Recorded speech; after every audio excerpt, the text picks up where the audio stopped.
지난 28일 아베 신조 일본 총리가 지병을 이유로 전격 사퇴했습니다.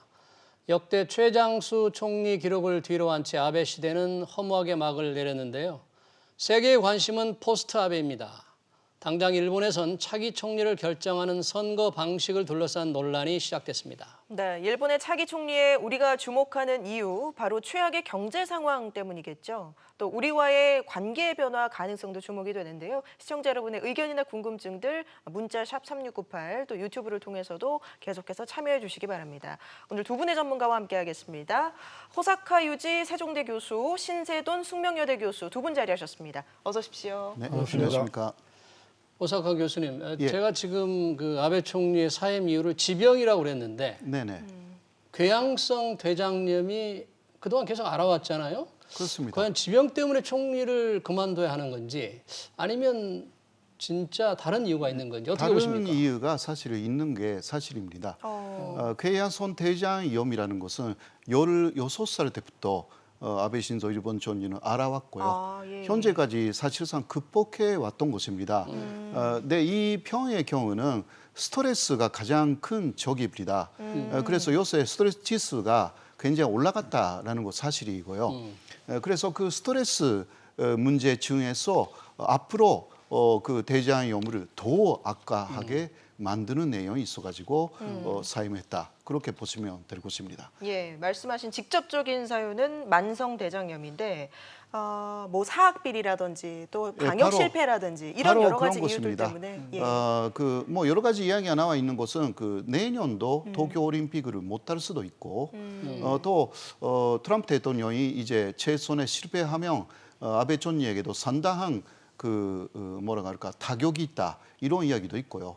그것보다는 역시 이 스캔들 문제가 지금 법원에 가 있기 때문에 그리고 25일부터 공판이 시작됐습니다. 거기에 지금 그 검찰들이 언제 아베 신조 일본 총리를 법정에 세울까 이런 식으로 겨냥하고 있기 때문에 이렇게 되면 자민당으로서도 계속 지지율이 떨어지고 지지율이 지금도 떨어졌는데 더 이상 떨어지면 다음 선거를 할 때 이제 정권 교체까지 갈 우려가 있다라는 것이 있는 것입니다. 그래서 이 시점에서 그러니까 제지안스 총리가 됐기 때문에 이것을 그 마지막 길로 장식하면서 물러나는 것이 오히려 본인에게도 좋고 자민당을 생각할 때도 좋다. 그런 판단을 한 것 같습니다. 지난번에 그 검찰총장 후보로 거론되는 아베 신조에 가장 가까운 검사 네네. 한 분의 문제도 됐었죠. 예, 그 사람이 크로카와라는 검사장이었는데 그 사람을 검찰총장으로 취임할 예정이었습니다. 그러나 그 직전에 내기 마작 의혹이 불거져 가지고 그 사람은 불명예 퇴진을 할 수밖에 없었습니다. 그래서 아베 정권을 사실상 그 사람이 여러 가지 비리가 있어도 돋보았습니다. 그게 사라졌기 때문에요. 그 사람이 사라졌기 때문에 현재까지 아베 정권의 그러한 비리에 상당히 불만을 갖고 있었던 그 오르바른 검사들이 지금 오히려 아베 총리를 겨냥하고 있는 것입니다. 이런 것이 5월 말에 있었던 사건인데요. 그 이후부터 아베 총리는 기자회견도 하지 않게 됐고 또 그 건강 이상 소리 계속 나오기 시작한 것입니다. 그리고 또 뭐 8월 17일에 7시간 반이나 병원 다녀왔고요. 네. 그 일주일 후에 또 4시간이나 다시 병원 다녀왔습니다. 근데 이런 것은 너무 노골적으로 했어요. 보통 전사의 건강이라는 것은 국가의 기밀입니다.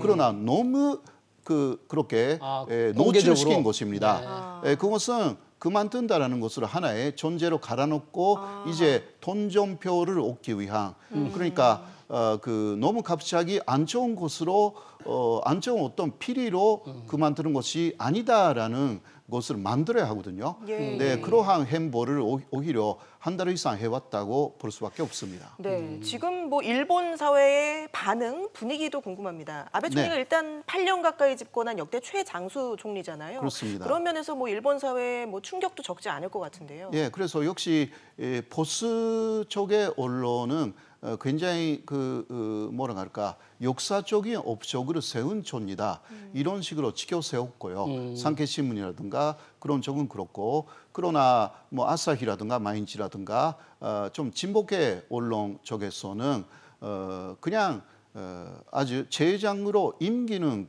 그렇다 하더라도 집단적 자위권을 무리하게 통과시키거나 이런 면에서 굉장히 마이너스의 유산을 남긴 촌이다. 좀 안 좋게 평가하고 있는 것입니다. 예. 신 교수님은 지난 8년 가까운 아베 신조 총리 재임 기간의 성과에 대해서 어떻게 평가를 하고 계십니까? 뭐 그 배경, 특히 정치 외교적인 또 자민당 내의 어떤 그런 역학 관계는 제가 전문가가 아니라서 말씀을 못 드리겠고 경제학자의 입장에서 2012년 말에 선거를 통해서 집권을 하고 거의 한 이제 8년 가까이 됐는데 그 당시에 우리가 기억하시다시피 금융위기 직후에 세계 경제가 매우 안 좋았고 특히 일본 경제가 수출이 많이 추락하면서 굉장히 어려운 상황이었었거든요. 예. 이런 상황이었는데 그것을 2012년에 이제 집권을 하면서 굉장히 빠른 속도로 소위 우리가 아베노믹스라고 이야기를 했었는데 당시에 대한민국의 모든 언론들은 그 아베노믹스가 성공하지 못할 것이다. 뭐 여러 가지 그 비판을 많이 했었는데 저는 이제 국제 금융을 전공한 사람이고 그 앵화 환율의 그 위력이라는 것을 지난 30년간 봐왔기 때문에 80엔 하던 달러당 앵화 환율을 120엔대 이상으로 올리는데 주도적인 역할을 했었지 않습니까? 네네. 그 이후로 2013년, 14년 빠른 경제 성장을 보이고 무역이 활성화되고 해서 저는 일본 경제를 상당히 튼튼하게 가져가고 그거를 바탕으로 해서 최장기 집권을 할 수 있었던 그런 부분이 있다. 그런 차원에서 보면 적어도 일본 경제의 관점에서는 상당히 좋은 점수를 줄 수 있는 그런 저는 그 수상이었다고 보고 예. 한국과의 관계에서 우리가 그 아베를 어떻게 평가할 것이냐 하는 것은 다음에 주제로 놓고 네. 어쨌든 일본 경제를 추락하지 않고 수출 중심으로 관광 중심으로 경제를 잡았다는 차원에서는 아베노믹스는 실패한 것이 저는 아니다. 저는 그렇게 그렇습니까? 평가합니다. 근데 구조 개혁에는 뚜렷한 성과를 보지 못했다 이런 평가도 있지 않습니까? 그 구조 개혁은 항상 진보주의자들이 보수 정권을 비판할 때 쓰는 그 용어라서 네. 그러면 미국 같은 경우에 이제 민주당이 말하자면 진보고 소위 구조개혁에 친근한 정당인데 오바마 정부가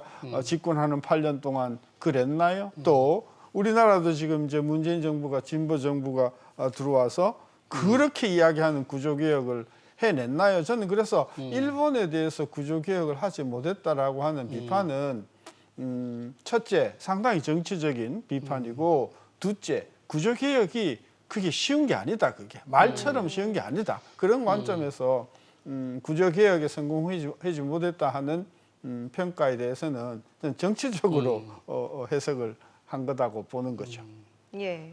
우상호 교수님 지금 이제 경제적인 평가를 신 교수님 하셨는데 아베 총리가 내걸었던 가장 중요한 본인의 사명, 정치적 어떤 개혁 이런 것 중에서 아쉬운 부분, 정말 잘 성과를 못한 부분 이런 게 많지 않습니까? 어떻게 평가하세요? 지금 그 아베노믹스를 좀 평가를 하셨지 않습니까?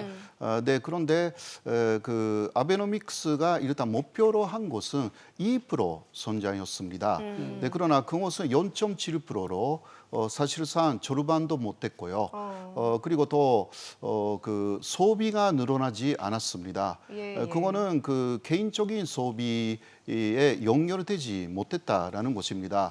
주가는 4배 정도 올라갔습니다. 그 평균치로서는요. 그러니까 일본의 주가만 보면 주식만 보면 상당히 성공했다. 그렇게 아베노믹스를 말할 수가 있는데 소비는 정말 그 늘어나지 않았고요. 그리고 일본인들의 그 소득 수준이 거의 8년간 바뀌지 않았습니다. 그러니까 네. 올라가지 않았습니다. 오히려 한국은 소비가 올라갔고 그리고 1인당 DGP는 일본은 지금 31위, 이거는 IMF 기준인데요. 한국은 32위까지 지난해 올라갔습니다. 그러니까 일본이 그것으로 볼 때 1인당 GDP로서는 한국한테 지원을 당할 것이다. 이러한 공포심까지 사실 갖고 있는 상황입니다. 뭐니 해도 개인의 월급 수준이 거의 올라가지 않았다라는 부분이 일본 사람들의 굉장한 불만이 있는 부분입니다. 기업들이야 좀 손자했습니다. 그것이 개인적인 소득 상승으로 이어지지 못했다라는 것은 아베노믹스의 역시 큰 문제점이었다고 지적되고 있고요. 예. 사실 일본 안에서도 기타 또 전적인 부분은 헌법 개정을 내걸었지만 네네. 사실 거의 어려워졌습니다. 다음 선거를 하면 아베 신조의 얼굴로는 그 66석 이상 감소된다라는 여론조사까지 있는 정도로 그렇게 되면 3분의 2의 국회의원이 있어야 헌법 개정을 발의할 수가 있는 부분이 거의 못하게 됐다라고 할 수가 있고요. 기타 여러 면에서도 그 외교 면에서도 뭐 푸틴 대통령하고의 관계로 북방 연도, 남크릴 연도 문제도 그냥 왔다 갔다 하기만 하고 전혀 성공을 못했고요. 기타 그 아베가 하겠다라고 해서 그 말만 해놓고 그러니까 북한에 납치된 일본인 문제도 전혀 그 해결을 못했습니다. 해결을 하겠다고 해놓고 그 해결을 못하는 게 너무너무 많은 거예요, 사실.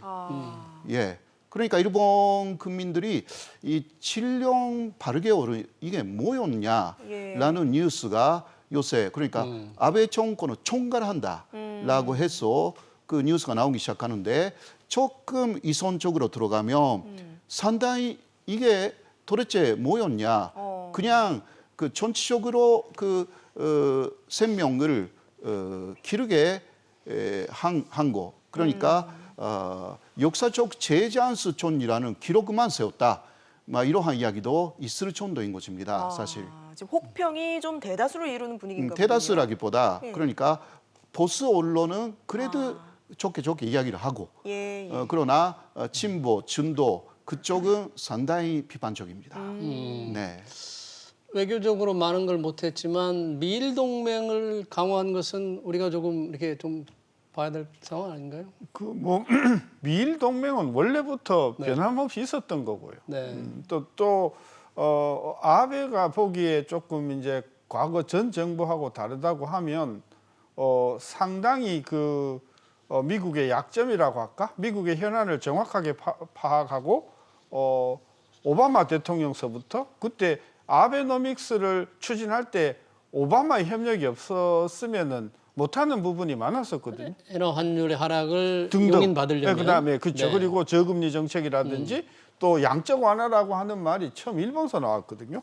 그런 관점에서 보면 그때도 그랬고 그다음에 트럼프 대통령이 당선되고 제일 먼저 찾아간 그 수상이 아베 수상이었지 않습니까? 저는 그래서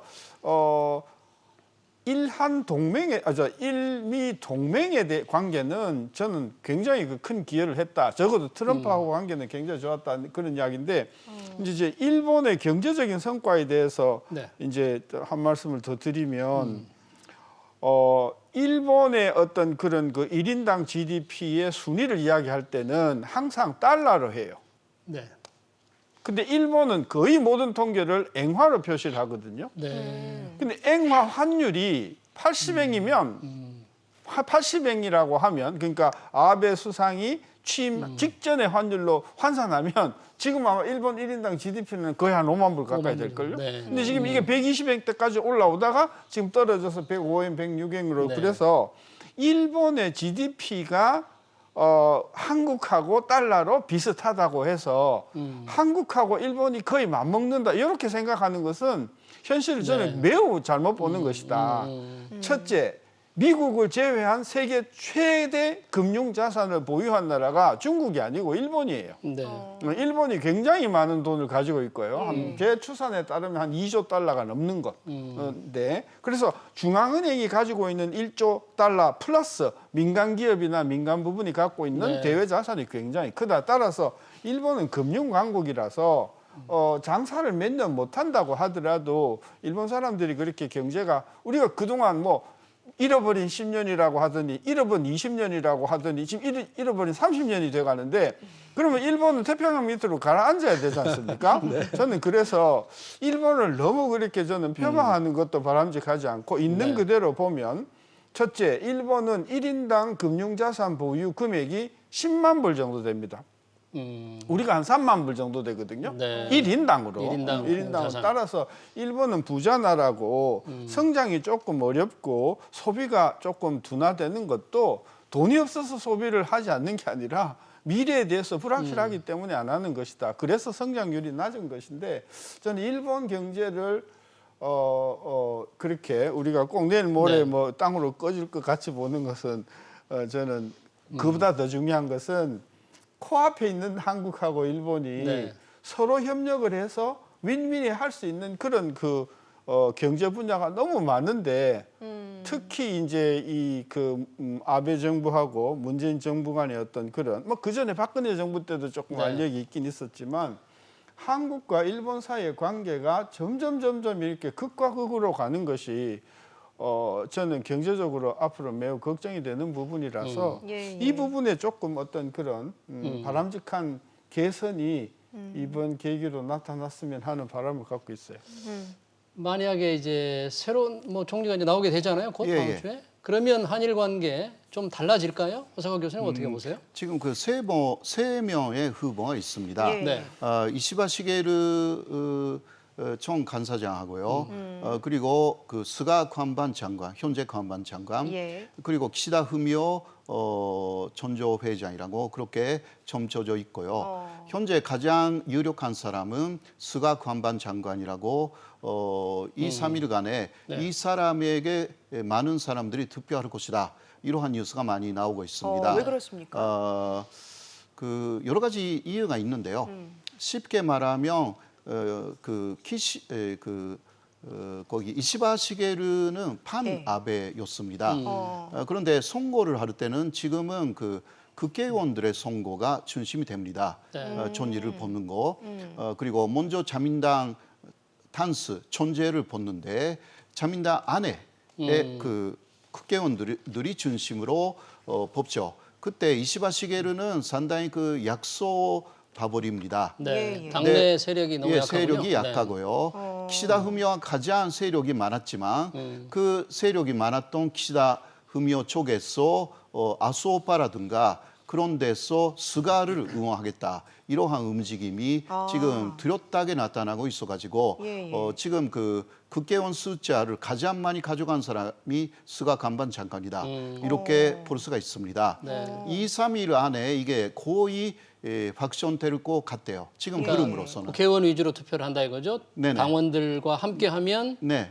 대중적 지도가 높은 이시바 시게로도 가능성이 있는데 있지만 국회의원으로만 그러나 한다면 당원을 전체로 하지 않고 당원증 크기 일부만 이번에 참여시키기 때문에 오히려 이시바 시게르는 출마하는 것을 좀 오히려 다시 생각해야 된다. 이런 식으로 오히려 자신은 출마하지 않고 예, 예. 그 스가를 응원하겠다. 이런 식으로 지금 움직이고 있고요. 네, 그런 식으로 오히려 스가 관반 장관에 다 몰리고 있습니다. 예. 그런 것을 볼 때 스가가 어떤 정권을 만드느냐라는 것이 대단히 중요하고요. 지금까지 아베 총리의 입이었기 때문에 극우파로 일단 우리는 보고 있는데요. 예. 그런 면이 전혀 없는 것은 아니지만 그러나 원래는 친한 진중파입니다. 그렇기 때문에 그 사람이 어떤 식으로 그 사람들을 조금 모아서 그 새로운 내각을 구성하느냐라는 것을 좀 지켜봐야 합니다. 지금은 그 사람을 계속 밀었던 사람이 자민당의 니카이 간사장이라고 하는데 이 사람은 50명 정도 가져와요. 이 사람이 대표적인 친한 진중파입니다. 그리고 또 아소파는 또 극우파예요. 예. 네, 거기서 아마 관반 장관이 나올 가능성이 있습니다. 다음 관반 장관으로 지금 거론되고 있는 사람이 코노타로라는 지금 방위상, 네. 그 사람도 강경파예요. 그러니까 새로운 스가 정권이 된다면 강경파하고 온건파, 특히 진남파가 거의 50% 들어올 것이다. 네. 그렇게 예상할 수가 있고 네. 스가는 그런 사람들의 의견을 잘 들으면서 관리하면서 가는 관리형이기 때문에 이게 그 한국하고의 대화도 다시 재개될 가능성이 충분히 있습니다. 아, 그렇습니까? 네네네. 아베는 그런 부분이 좀 약했다는 거죠. 극우파의 의견만 듣고 많은 그 정책을 결정한 게 아베 정권이었는데 거기서 좀 더 온건적인 그리고 이선적인 정권으로 바뀐다라고 보시면 될 것 같습니다. 예. 그 네. 두 가지인데 예. 하나는 이번에 누가 되든 특히 스가가 관방장관이 되는 경우는 특히 임기가 지금 거의 1년 남짓밖에 안 남았어요. 네. 2022년 2월인가 그런데 결국은 문재인 대통령 임기하고 거의 비슷하게 맞아떨어지거든요. 그러니까 이게 지금 저는 임시 내각이다 그런 성격이 많다. 예. 따라서 임시 내각을 통해서 자녀 임기를 채우고 그 다음에 이제 정규 임기로 가기까지의 과도 정부기 때문에 저는 큰 변화를 기대하기 좀 이제 어려운 부분이 있고 이런 상황에서 누가 됐든 간에 그 아베 정부가 그동안 해왔던 그런 입장 그 굉장히 지금 그 첨예한 문제거든요. 사실은 그 징용 공에 대한 그 처음 문제는 여기에 대해서 만약에 굉장히 그 전향적인 어떤 그런 입장을 내버리면 입지 자체가 굉장히 그 흔들릴 가능성이 있기 때문에 전 앞으로 한 1년 정도는 그동안 해왔던 어떤 입장에서 크게 변화되지는 않을 거라고 보면서 결국은 한국 정부가 어떻게 그 멍석을 깔아주느냐에 따라서 저는 그 상당히 그 한일 관계가 바뀔 가능성이 있다. 저는 그래 봐서 한일 관계에 관한 주도권은 부정적이긴 하지만 한국이 지금 주도권을 쥐게 됐다. 왜? 일본이 지금 수상이 바뀌는 상황이 되니까 굉장히 좀 궁지에 몰린 자 이런 차원에서 한국이 섣불리 예를 들어서 굉장히 자극적인 입장을 하고 이렇게 돼버리면 굉장히 그 문제가 꼬일 가능성이 있어서 한일 관계의 실타래를 푸냐 마냐 하는 것이 그 탁구공이 한국 정부에 와 있는 상황 아닌가 저는 그런 느낌입니다. 한국 정부가 풀려고 하는 유연한 자세를 보일 거라고 보십니까? 가능성도 있다고 봅니다. 특히 이제 그 뭡니까 그 배상 문제에 대해서 배상 문제에 대해서 물론 법원이 하는 이야기지만 저는 상황을 조금 유리하게 가져가기 위한 한국의 제스처가 있지 않겠는가 저는 그렇게 봅니다. 네. 교수님, 그 일본 쪽의 시나리오를 조금 말씀드리면요. 지금 나와 있는 이야기는 역시 그 원포인트 내각이다라는 것은 사실입니다. 그렇기 때문에 그러나 일본 쪽에서는 그것을 1년이나 원포인트 내각으로 가는 것은 상당히 오히려 그 위험한 부분이 좀 있습니다. 그렇기 때문에 그래도 일단 뭐 정식적인 선거로 나오는 총리입니다. 거기 자민당 안에 좀 축소하지만, 그 다음 그 내각을 한 달, 두 달 이끌어가면서 어느 정도 안정시킨 다음에 내각 총사퇴를 한다라는 시나리오가 있습니다. 그렇게 해서 빨리 그 중요한 선거를 하여서 자민당이 혹시 이긴다면 그 스가가 완전히 뭐라 할까 전당한 총리가 됩니다. 그러면 이제 달라지는 거죠. 그러한 시나리오가 또 하나 있기 때문에 1년간이나 계속 가르지는 이거는 미지수이고요. 그렇지 않았던 과거의 사례도 굉장히 많이 있습니다. 이렇게 긴급 사태로 총리가 물러날 경우는 그 임시적인 총리가 나와서 빨리 내각 총사퇴를 하고 새롭게 그 진짜 새로운 내각을 구성하는 그리고 중의원을 새롭게 국회를 구성하는 그런 것이 꽤 있어 왔습니다. 이번에도 조금 봐야 되지만 한국과는 좀 셈이고 다르기 때문에요. 그렇게 해야만이 자민당이 또 혹시 이긴다면 이게 더 새로운 통역을 얻어가지고 나머지 계속 갈 수 있는 그러한 상황이 됩니다. 자민당의 지지율이 지금 워낙 낮기 때문에 그렇습니다. 그렇게 해서 정권을 지킬 수 있을까요? 그래서 네. 새로운 총리가 들어설 때는 항상 지지율이 올라갑니다. 예, 과거에 이때를 활용하는 거죠. 예, 이때 그러니까 지금 혹시 스가가 총리가 될 경우는 인기가 있는 사람들을 많이 장관으로 임명할 것입니다. 예, 그렇게 해서 내각 자체를 조금 인기 있는 지금 이시바도 그냥 들어오게 만드는 거죠. 가장 인기가 있는 사람은 이시바니까 그런 식으로 해서 또 고이즈미 스상의 아들이었던 고이즈미 신지로도 인기가 있습니다. 이런 사람들은 다 스가파 사람이에요. 이런 사람들을 다 아마 태고 입각시켜 가지고 국민의 인기를 올린 다음에 선거를 하고 또 전단성을 얻어가지고 약간 장기 집권으로 그렇게 갈 것이 아닌가. 그렇지 않으면요, 지금 어려운 문제가 너무 많습니다. 그러니까 그냥 대타 내각으로는 좀 힘이 좀 달린 문제가 굉장히 많습니다. 예, 올림픽 문제도요. 이게 혹시 취소가 될 경우는 어마어마한 손해가 일본에 가는 것입니다. 이 문제도 해결해야 되는 것입니다. 사실 30조 원 정도 투입한 올림픽이 이게 취소가 된다면요, 일본의 관광 산업이 또 어마어마한 타격을 입게 됩니다.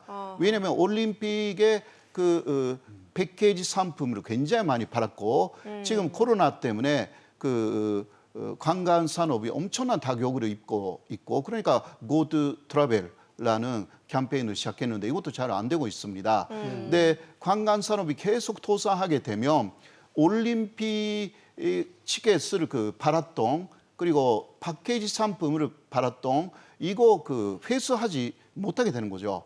이거는 어마어마한 또 일본 내부의 문제가 지금 되는 것이기 때문에 좀 강력한 내각을 만들어 가지고 이거 수습해야 되는 과제로 좀 일본을 안고 있습니다. 알겠습니다. 네, 우리가 교수님 우리가 뭐 좀 더 능동적으로 자율적으로 할 수 있는 부분은 별로 없겠네요. 지금 상황이 저렇다면. 그렇죠. 네.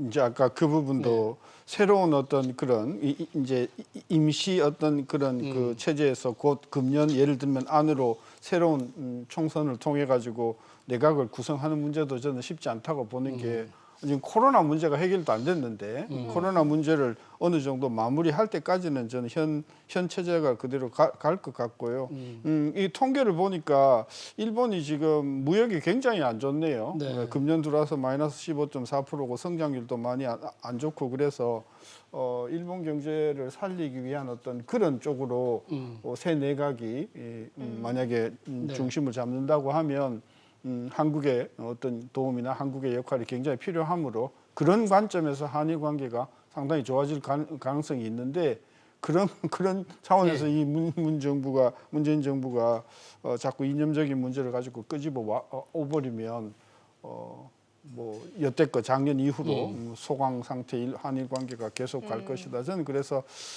어쨌든 저는 좀 개선됐으면 좋겠고 개선되기를 바라는 그런 입장입니다. 예, 알겠습니다. 오늘 도움 말씀 여기까지 듣도록 하겠습니다. 지금까지 신세돈 숙명여대 명예교수, 호사카 유지 세종대 교수와 함께했습니다. 고맙습니다. 그렇습니다.